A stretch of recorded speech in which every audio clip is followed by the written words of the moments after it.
Hello बच्चों, आज हम जानेंगे क्लास 6 का इतिहास से चैप्टर 12 का सारांश और उसके कुछ प्रश्नों के उत्तर, जिसका शीर्षक है इमारतें, चित्र तथा किताबें।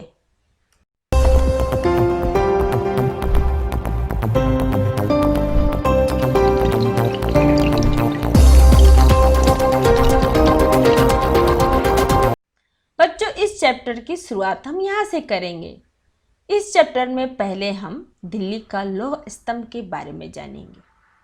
जब आप कुतुब मीनार घूमने जाएंगे तो आपको इसके नज़दीक एक लौह स्तंभ दिखेगा। ये कोई साधारण स्तंभ नहीं है। यह स्तंभ पिछले 1500 वर्षों से यानी 1500 ईयर्स से यहाँ खड़ा है और इसमें आज तक जंग नहीं लगा है। इससे पता चलता है कि उस जमाने में धातु शोधन की तकनीक कितनी विकसित थी। इस स्तंभ पर एक अभिलेख है जिससे पता चलता है कि इसे गुप्त साम्राज्य के चंद्रगुप्त के काल में बनवाया गया था। स्तूप के बारे में जानेंगे। स्तूप शब्द का मतलब होता है टीला। स्तूपों का निर्माण अक्सर बुद्ध के अनुयायियों द्वारा करवाया गया था। स्तूप की संरचना में निम्नलिखित विशेषताएं होती हैं। पहला है, स्तूप के बीच में अक्सर एक बक्सा रखा जाता है। इस बक्से में बुद्ध या उनके शिष्यों के शरीर के अवशेष रखे जाते थे। सेकेंड है, उस बक्से को मिट्टी से ढक दिया जाता था। उसके बाद इसे कच्ची ईंटों से और फिर पक्की ईंटों से ढका जाता था। आखिर में कभी कभी इसे पत्थर की सिल्लियों से ढका जाता था जिस पर नक्काशी की जाती थी। 4 है, स्तूप के चारों ओर एक प्रदक्षिणा मार्ग बनवाया जाता। बुद्ध के भक्त इस मार्ग पर घड़ी की सुई की दिशा में प्रदक्षिणा करते हैं। 5 है, प्रदक्षिणा मार्ग के चारों ओर रेलिंग से घेर दिया जाता था जिसे वेदिका कहते हैं। वेदिका में एक प्रवेश द्वार भी बना दिया जाता। रेलिंग और प्रवेश द्वार पर सुंदर नक्काशी की जाती है। 6 है, स्तूप की बेहतरीन संरचना और उस पर की गई सुंदर नक्काशी से उस जमाने के वास्तुशिल्प का अंदाजा मिलता है। अब हम जानेंगे हिंदू मंदिर की संरचना के बारे में। तो पहला है, हिंदू मंदिर के सबसे महत्वपूर्ण भाग को गर्भगृह कहते हैं। यहीं पर मुख्य देवी या देवताओं की मूर्ति रखी जाती है। इसी स्थान पर पुरोहित अनुष्ठान करते हैं और लोग पूजा करते हैं। सेकेंड है, गर्भगृह के ऊपर अक्सर एक ऊंचा स्तंभ यानी टावर बना दिया जाता था। इस टावर को शिखर कहते हैं। शिखर से गर्भगृह के महत्व का पता चलता है। थर्ड है, अधिकतर मंदिरों में एक बड़ा सा हॉल होता जिसे मंडपम कहते हैं। मंडपम में ढेर सारे लोग इकट्ठा हो जाते हैं। शुरू में मंदिरों को पत्थर और ईंटों से बनाया जाता, लेकिन बाद में कई ऐसे मंदिर बने जिन्हें केवल पत्थरों से बनाया गया। कुछ मंदिरों को तो केवल एक ही विशाल पत्थर को तराश कर बनाया गया, जैसे कि महाबलीपुरम का मंदिर। अब हम जानेंगे स्तूप या मंदिर बनाने का काम। तो पहला है, किसी मंदिर या स्तूप को बनाना बहुत महंगा पड़ता था। इसके लिए धन जुटाने का काम बहुत ही महत्वपूर्ण होता होगा। यह धन अक्सर राजा या रानी द्वारा दिया जाता था। सेकेंड है, धन की व्यवस्था हो जाने के बाद अच्छी किस्म के पत्थरों को खोजा जाता था। फिर उन पत्थरों को खोदने के बाद निर्माण स्थल पर पहुंचाया जाता था। निर्माण स्थल पर पत्थरों को तराशकर खंबे, वाल, पैनल, छत के पैनल और फर्श की टाइलें बनाई जाती थी।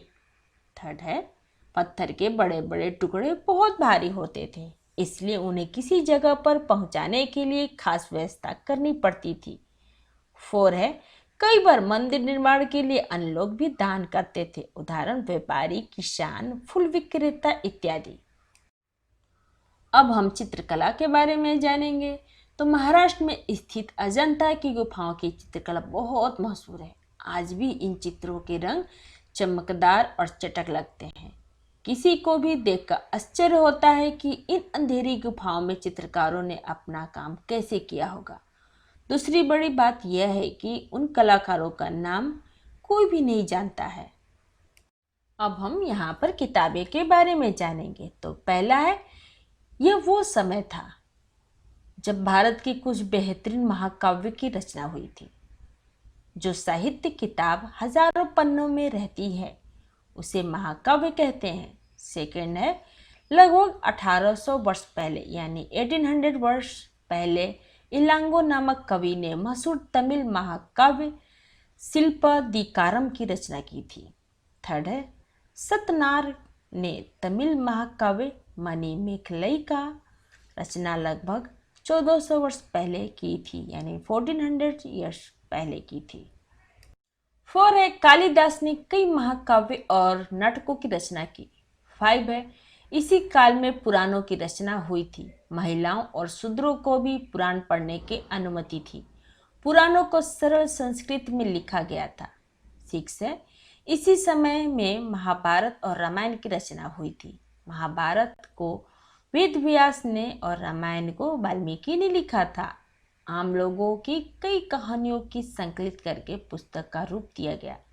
जातक कथा और पंचतंत्र ऐसी ही किताबें हैं। अब हम जानेंगे उस जमाने के विज्ञान के बारे में। तो बच्चों, आर्यभट्ट एक गणितज्ञ और ज्योतिष शास्त्री थे। उनकी पुस्तक आर्यभट्टियम में गणित और ज्योतिष के कई सिद्धांत हैं। उन्होंने गणित और विज्ञान के क्षेत्र में महत्वपूर्ण योगदान दिया। वो उन अग्रणी वैज्ञानिकों में से थे जिन्होंने बताया कि पृथ्वी अपनी धुरी पर घूमती है, जिसके कारण दिन और रात होते हैं। उन्होंने ग्रहणों का सही वैज्ञानिक कारण बताया। आर्यभट्ट ने वृत्त की परिधि ज्ञात करने का सही तरीका भी निकाला। यह विधि आज भी इस्तेमाल होती है। इस समय की एक और महत्वपूर्ण खोज है शून्य की खोज। शून्य की खोज के बाद ही दशमलव प्रणाली का विकास संभव हो पाया। दशमलव प्रणाली अरबी देशों से होते हुए यूरोप तक पहुंचा, इसलिए इसे अरबी संख्या या हिंदू अरबी संख्या कहते हैं। बच्चों, अब हम इस चैप्टर से कुछ प्रश्नों के उत्तर जानेंगे। तो पहला प्रश्न है, स्तूप की रचना के बारे में विस्तार से बताइए। तो इसका आंसर, स्तूप का शाब्दिक अर्थ होता है टीला होता है। इसे बुद्ध के अनुयायियों द्वारा बनवाया जाता था। स्तूप के बीच में एक डब्बा रखा जाता था। इस डब्बे में बुद्ध या उसके शिष्यों के शरीर के अवशेष रखे जाते थे। कभी कभी उन लोगों द्वारा प्रयोग की गई कीमती चीजें, पत्थर और सिक्के भी रखे जाते थे, जिसे धातु मंजूषा कहा जाता है। इसे मिट्टी से टीलानुमा आकार में ढक दिया जाता था। बाद में इसे ईंटों से ढक दिया गया। बाद के काल में इसे तरासे हुए पत्थरों से ढक दिया गया। स्तूपों के चारों ओर एक प्रदक्षिणा पथ बनाया जाता था, जिस पर बुद्ध के भक्त घड़ी की सुई की दिशा में प्रदक्षिणा करते थे। इस पथ को रेलिंग से घेर दिया जाता था, जिसे वेदिका कहते हैं। वेदिका में एक प्रवेश द्वार भी बनाया जाता था। इन रेलिंगों और प्रवेश द्वारों पर नक्काशी की जाती थी। अगर आपको मेरा ये वीडियो अच्छा लगा हो तो लाइक करें, या फिर कोई डाउट हो तो आप हमें कमेंट बॉक्स में लिख कर बताएं। अगर आप पहली बार मेरे चैनल पे आए हैं तो सब्सक्राइब करें और बेल आइकन को प्रेस करें, जिससे आपको मेरे नए वीडियो का नोटिफिकेशन सबसे पहले मिले। थैंक यू बच्चों, फिर मिलते हैं अगले वीडियो में।